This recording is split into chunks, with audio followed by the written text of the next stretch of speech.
I'm not a rich man.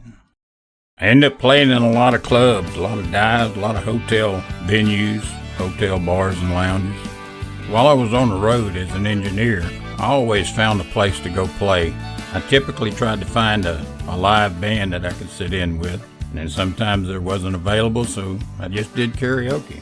I grew up listening to traditional country music. I was always enamored with country music. I loved it growing up. I was particularly interested in people like George Jones and Conway, Twitty, and Merle Haggard, and Hank Jr., and Randy Travis, and folks like that. I really got into the traditional country music. I didn't really get an opportunity to get really serious about my music. I had 2 wives and 5 kids and had to keep food on the table with them, so I haven't seen fortune yet. I met a friend in Cleveland, Mississippi. His name was Mac Jackson, and Mac got me started writing and recording. I started writing when I was about 21. First song I wrote was a tune called The Turban Cowboy, which reflected the kind of work that I did. Graduated from the University of Louisiana Lafayette. Got a degree in industrial technology, and I became a steam turbine engineer. But in 2009, I retired from a power company, started my own consulting business, and it gave me a lot more time to concentrate on my music. I've had 5 albums out. I did record 3 singles. My music is being heard all over the world. When I release a song, I have no problem getting airplay. We've done so well, I've had 17 #1 hits on the independent record charts. What a blessing. I recorded all of my albums in Nashville, Tennessee. My producer was Tom Harding and T.W. Hale, called H2 Productions. They've really done a great job for me. I've always been real proud of the tracks, and they actually make me sound pretty good too.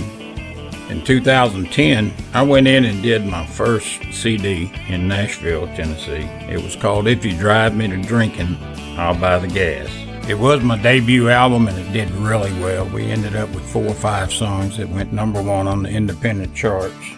At the ISO Awards, Peggy Noor and I won Duet of the Year. It came off of my first album. It was called I Love You More When You're Not at Home. The second album was My Life is a Country Song. We had some really good stuff on that album, and I had a tune called Tell Me I'm Wrong, which in 2017 was the Pure Country Song of the Year at the Academy of Western Artists Awards show. The third album was a little EP called Might Be the Whiskey. It did real well for me. I think we had 2 #1s on that one. The Academy of Western Artists Award, I picked up a Male Vocalist of the Year award. I was really proud of that. My fourth album was Opposite Walls. That was sort of my breakout album. I finally figured out who Dennis Ledbetter was and what he should be doing, and my producers made it happen. It was a great album for me. I don't remember how many #1s we had off of that, but there was 3 or 4 off of that. I ended up teaming up with a young lady by the name of Nikki Nelson. She was the lead singer at Highway 101 a while back, and we did 2 duets. We did a duet called How Far Would You Go? Stayed on the charts at #1 for about 4 weeks.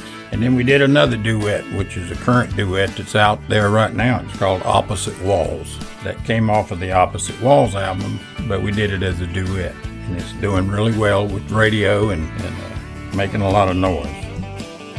When I sent my music to one of my radio DJs, he said, "Dude, this is unapologetically country." Well, I took that moniker and I lived with it for about 3 or 4 years. And I finally teamed up with T.W. Hale, and we co-wrote the title cut of the EP, Unapologetically Country. It did well. We had about 3 or 4 #1s off of that album. I got back in the studio in 2024, July actually, and we recorded a new album called I Shoulda Known Better. It's a 12-song album. Got a bunch of sad heartbreak songs in it, but we threw in about 3 or 4 good up-tempo songs just to keep people from getting too sad as they go through there. But the main song that we did is a song called The Right to Bear Arms, and we're looking forward to a monster hit. One of those songs that doesn't come around very often. Keep your ears open. Find you a good internet radio station that'll play traditional country music. The music's on all the digital sites. Whatever your favorite digital sites are, it'll be there. I want to take this opportunity to thank all of the DJs that play independent artists. There's no way that we could get the airplay that we do without them. And they've been a very important part of my success, and I want to share that success with them and thank them for playing my music.